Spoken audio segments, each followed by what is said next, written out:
একদিন আপনার মা আর আপনাকে ফোন করবে না। আজ হয়তো তার কথা শুনে বিরক্ত হন, ফোন না ধরতে ইচ্ছে করে, কিন্তু একদিন আপনি নিজেই অপেক্ষায় থাকবেন। মা যদি আর একবার ফোন করতো। একদিন কেউ আর বলবে না, তোর মুখটা কেন শুকনো লাগছে, কিছু খেয়েছিস তো? যে মানুষটি নিজের সবকিছু বিসর্জন দিয়ে আপনার মঙ্গল চেয়েছে, নিঃস্বার্থভাবে ভালোবেসেছে, সে আর থাকবে না। আপনি চাইলেও আর সেই ভালোবাসার ছাই ফিরে যেতে পারবেন না। একদিন আপনার ভুলগুলোর জন্য কেউ আর শাসন করবে না। আজ হয়তো রাগ লাগে, বিরক্ত হন, কিন্তু সেই শাসনই একদিন অভাব হয়ে বুকে চেপে বসবে। একদিন যে ঘরে ঢুকলেই মা আপনার পছন্দের খাবার নিয়ে হাসি মুখে অপেক্ষা করতেন, সেই ঘরটি শুষণ পড়ে থাকবে। সেখানে খাবার থাকবে, রান্নার গন্ধ থাকবে, কিন্তু যে ভালোবাসা সবকিছুকে প্রাণ দিত, সেটি আর থাকবে না। একদিন আপনাকে দরজার কাছে দাঁড়িয়ে বিদায় জানিয়ে কেউ আর চেয়ে থাকবে না। আপনার পায়ের আওয়াজ মিলিয়ে যাওয়া পর্যন্ত অপেক্ষা করবে না। একদিন তার কণ্ঠস্বর চিরতরে থেমে যাবে।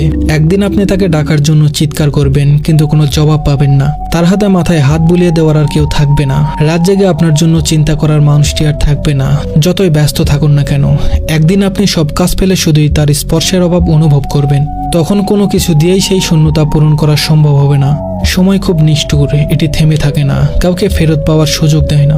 একদিন শুধু স্মৃতির মধ্যে তাকে খুঁজতে হবে, তার পুরনো গলার স্বর রেকর্ডে শোনার চেষ্টা করতে হবে, পুরনো ছবিগুলো হাতে নিয়ে বোবা কান্না করতে হবে, কিন্তু কিছুই আর ফিরবে না, কেউ আর ফিরে আসবে না।